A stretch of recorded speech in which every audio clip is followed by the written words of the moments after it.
Hello दोस्तों, आज मैं आपसे कुछ बातें करूंगा बिग बॉस से रिलेटेड।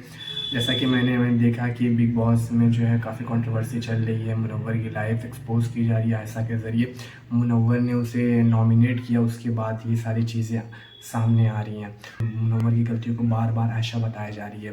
तो मुझे कहीं ना कहीं आयशा बहुत ज़्यादा गलत लग रही है और मुझे लग रहा है कि मुनव्वर के साथ बहुत ज़्यादा गलत हो रहा है। क्योंकि मैं ये बात इसलिए फील कर पा रहा हूँ कि जब आयशा आई थी, हाँ, हम जब ना वो आयशा वाइल्ड कार्ड एंट्री ली थी तो उसको भी तब भी एलिगेशन के साथ आई थी, और वो बहुत ही जल्दी डिफ्यूज़ हो गई थी। तो जब इतना ज़्यादा इंसान कोई दुखी रहता है तो ये सब चीज़ें इतनी जल्दी भूल नहीं पाता है।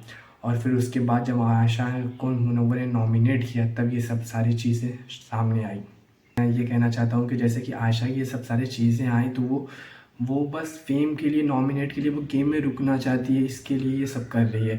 लेकिन आयशा ये सब जो आप चीज़ें कर रहे हैं उसके लिए मुनव्वर की पूरी लाइफ डिस्ट्रॉय हो जाएगी।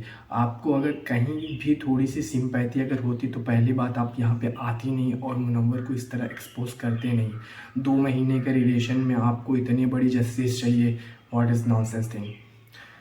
यहाँ पे मुनव्वर, आप जब मुनव्वर आया उसने सपोज़ की गलती भी की, जो भी की, आप छोटे बच्चे तो हो नहीं कि आपको वो किडनैप कर लेगा। लेकिन फिर भी जब वो आप वहाँ पे आए, आप जो भी था मुनव्वर ने गलत किया था या आपने गलत किया था, लेकिन जब आप वाइल्ड कार्ड एंट्री आए और मुनव्वर को इस तरह से एक्सपोज़ किया कि मुनव्वर ने मेरे साथ ये किया, ब्ला ब्ला ब्ला। लेकिन फिर आने के बाद मुनव्वर आपसे बार बार बार बार सॉरी बोलता रहा। फिर आपको चीज़ें सब ख़त्म हो गई, सब आपकी फीलिंग सब उसके लिए जग गई, फिर जग गई। फिर उसके बाद जब मुनव्वर ने आपको नॉमिनेट किया तो आप फिर ये सब चीज़ें सामने लेकर आने लगे। तो आप कहीं ना कहीं फ्लिप हो रहे हो और ये फ्लिप जो आप हो रहे हो उससे पता लग रहा है कि आप गलत हो।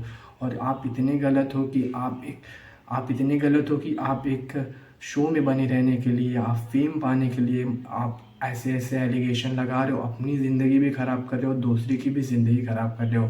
दोस्तों, मुनव्वर ने सारी चीज़ें क्लियर की, लास्ट एपिसोड के लास्ट में सब बताया मैंने, ये सब क्यों किया था। जो भी था उसका पर्सनल रीज़न था। एक सेलिब्रिटी की लाइफ कुछ न कुछ अप डाउन्स रहती हैं, लेकिन आपको इतनी बड़ी एलिगेशन लगाना है, सब ये सब बातें करनी है एक नेशनल टेलीविज़न पे, आपको जस्टिस चाहिए, तो what is this nonsense thing. Manoeuvre एक सॉफ्ट नेचर का है, वो बार बार आपसे सॉरी बोल रहा है। अगर यही 13वें सीज़न का सिद्धार्थ शुक्ला होता ना तो कह देता भाड़ में जाओ। तो मुनव्वर गलत है या सही है, आप गलत हो या आप सही हो, आप छोटे बच्चे तो हो नहीं। अगर मुनव्वर आपको कहेगा ये वो तो आप सुन लोगे। जो भी था उसकी फीलिंग थी, उसने कमिटमेंट तो नहीं किया था ना।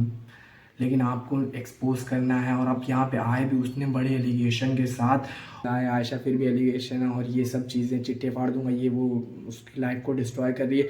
मुनव्वर ऐसे नेचर का है कि वो आपसे बार बार सॉरी सॉरी बोल रहा है। कोई ऐसी पर्सनालिटी होती ना, जैसे कि सिद्धार्थ शुक्ला था 13वें सीजन में, रश्मि देसाई ने उस पर बहुत सारे एलिगेशन लगाए, नहीं उसको कुछ फ़र्क नहीं पड़ता था, वो कहता था भाड़ में जाओ।